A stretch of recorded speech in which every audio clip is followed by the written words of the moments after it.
अस्सलाम वालेकुम दोस्तों, अरशद अमान होमी स्टूडियोज़ में आपको खुश आमदीद कहते हैं। मैं आज आपके साथ पाकिस्तानी रियल एस्टेट मार्केट की खामियां डिस्कस करने जा रहा हूं। हमारी पहले वीडियो थी दुबई रियल एस्टेट के हवाले से। आपको मैंने बताया था कि दुबई रियल एस्टेट 2023 में दुनिया की बेस्ट मार्केट बनने जा रही है और हमने उसकी कुछ खूबियां बयान की थी। आज मैं पाकिस्तानी मार्केट की खामियां आपके साथ डिस्कस करता हूँ और आपके साथ डिस्कस करने का पर्पज़ ये है कि ये वीडियो जिन लोगों तक पहुँचे, अगर हम ये खामियां ख़त्म कर दें अपनी इंडस्ट्री से तो हमारी इंडस्ट्री बहुत अच्छा ग्रो कर सकती है, बहुत इकनॉमिक कंट्रीब्यूशन कर सकती है और पाकिस्तान के लिए बहुत अच्छा रोल प्ले कर सकती है। वन बाई वन मैं अगर आपके साथ शेयर करूं तो पहली खामी ये है कि किसी भी अगर हाउसिंग सोसाइटी में आप चले जाते हैं तो वहाँ पे कोई ऐसा सेंट्रल डाटा अवेलेबल नहीं है कि उस हाउसिंग सोसाइटी में कितने प्लॉट्स या यूनिट्स अवेलेबल हैं सेल के लिए। सेलेबल इन्वेंट्री वहाँ पे आपको नहीं मिलेगी। अगर कोई क्लाइंट वहाँ पे जाता है बाइंग के लिए तो रियल एस्टेट के जो ऑफिसेज होती हैं वो अपने चैनल पार्टनर के थ्रू मैनुअली इन्वेंट्री कलेक्ट कर रहे होती हैं और वो क्लाइंट को विजिट कराते हैं और उसमें से उनकी कन्वर्जन होती है और डील्स लॉक करते हैं। तो पहली खामी ये है कि किसी भी हाउसिंग सोसाइटी में कोई सेंट्रल सेलेबल इन्वेंट्री अवेलेबल नहीं है। टेक्नोलॉजी के हवाले से हम इसको अरेंज कर सकते हैं, टेक्नोलॉजी का यूज़ कर सकते हैं और टेक्नोलॉजी से हम बेनिफिट उठा सकते हैं। अगर हम इस तरह से सेलेबल इन्वेंट्री हमें मिल जाए तो क्लाइंट को बहुत फ़ायदा हो सकता है, उसे पता चल सकता है कि कहाँ कहाँ कौन से अच्छे यूनिट्स अवेलेबल हैं सेल के लिए।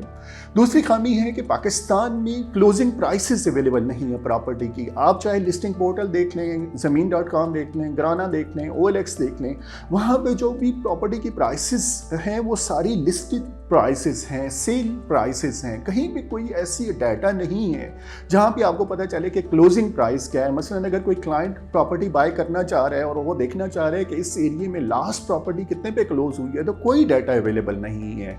थर्ड, जो डेवलपर हैं उन्होंने टेक्नोलॉजी में कोई इन्वेस्टमेंट नहीं की। पाकिस्तान के टॉप से टॉप के डेवलपर को अगर आप देखेंगे तो लोगों ने टेक्नोलॉजी में कोई इन्वेस्टमेंट नहीं की है। वो अभी तक मैनुअल सिस्टम पे चल रहे हैं। इवन तो कुछ तो ऐसे हैं जहाँ पे रिसीट्स भी मैनुअल इशू होती हैं। हमने कई हाउसिंग सोसाइटीज़ की लॉन्चेस देखी, नए ब्लॉक उन्होंने लॉन्च किए और उनके बाहर लंबी लाइनें नज़र आई बुकिंग के टाइम पे।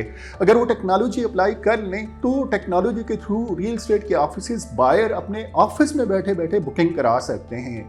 मसलन मैं एक एग्जांपल देता हूँ कि इस वक्त अगर किसी कैफ़े में भी आप जाते हैं ना और 300 से 400 का कॉफ़ी का कप लेते हैं तो वहाँ पे भी डोर ओपन होता है और आपको बड़ी अच्छी तरीके से जाके बिठाया जाता है। लेकिन यहाँ पे रियल एस्टेट के लोग डेवलपर के ऑफिस में हमें वो रश नज़र आया, लाइनें लगा के खड़े होते हैं और उनके हाथों में करोड़ों के पे ऑर्डर होते हैं और वो जमा करा रही होती हैं और सारे का सारा दिन वो लाइनों में खड़े रहते हैं।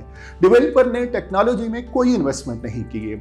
उसके बाद हम आते हैं यहाँ पे रियल एस्टेट के ऑफिसेज के हवाले से। तो ट्रेनिंग की बहुत कमी है। जिस तरह से दुबई मार्केट का मैंने आपसे जिक्र किया कि वहाँ पे बाकायदा ऐसे लोग जिन्होंने रियल एस्टेट में काम करना होता है वो ट्रेनिंग के थ्रू लाइसेंस के लिए अप्लाई करते हैं, कार्ड लेते हैं, Dubai land development authority card issue करती है, तब वो रियल एस्टेट में काम कर सकते हैं।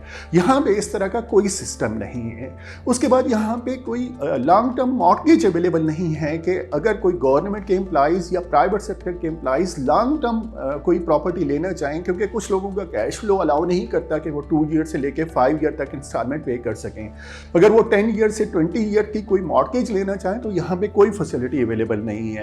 इसी तरह से यहाँ पे ज़्यादा जो फोकस है वो एग्रीकल्चर लैंड को सोसाइटीज़ में कन्वर्ट करके ओपन प्लॉट्स सेल किए जाते हैं, जबकि कंस्ट्रक्टेड प्रॉपर्टी पे फोकस नहीं किया जाता, वर्टिकल बिल्डिंग्स पे फोकस नहीं किया जाता।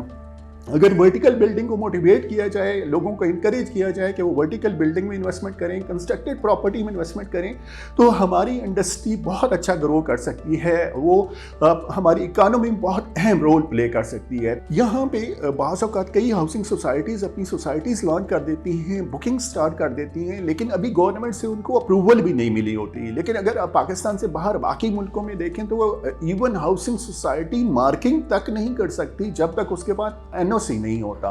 तो ये एक बहुत बड़ी खामी है। इसके अलावा यहाँ पे कोई सेंट्रल कंप्लेन सिस्टम नहीं है कि किसी को अगर कोई किसी तरह से रिजर्वेशन है, कोई कंप्लेन है, तो वो कंप्लेन सबमिट कर सके। पाकिस्तान में इस तरह का नॉर्मल कोर्ट्स तो हैं जहाँ पे प्रॉपर्टी के बहुत मुकदमे चल रहे हैं, बहुत ज़्यादा केसेस चल रहे हैं।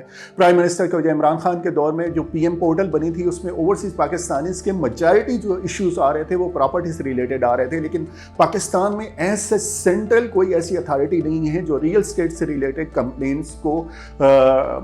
कंप्लेंट्स को सुने और उनको सॉल्व कर सके। तो ये चंद खामियां थी रियल स्टेट इंडस्ट्री के अंदर, जिनको अगर हम दूर कर सकें तो हमारी रियल स्टेट इंडस्ट्री ना सिर्फ बहुत बेहतर हो सकती है बल्कि यहाँ पे हमारे मुल्क की इकानमी के लिए बहुत अहम रोल प्ले कर सकती है। आप हमें कांटेक्ट कर सकते हैं हमारे फ़ोन नंबर के थ्रू, हमारे यूट्यूब चैनल के थ्रू और हमारे फेसबुक पेज के through. Keep in touch. Thank you so much.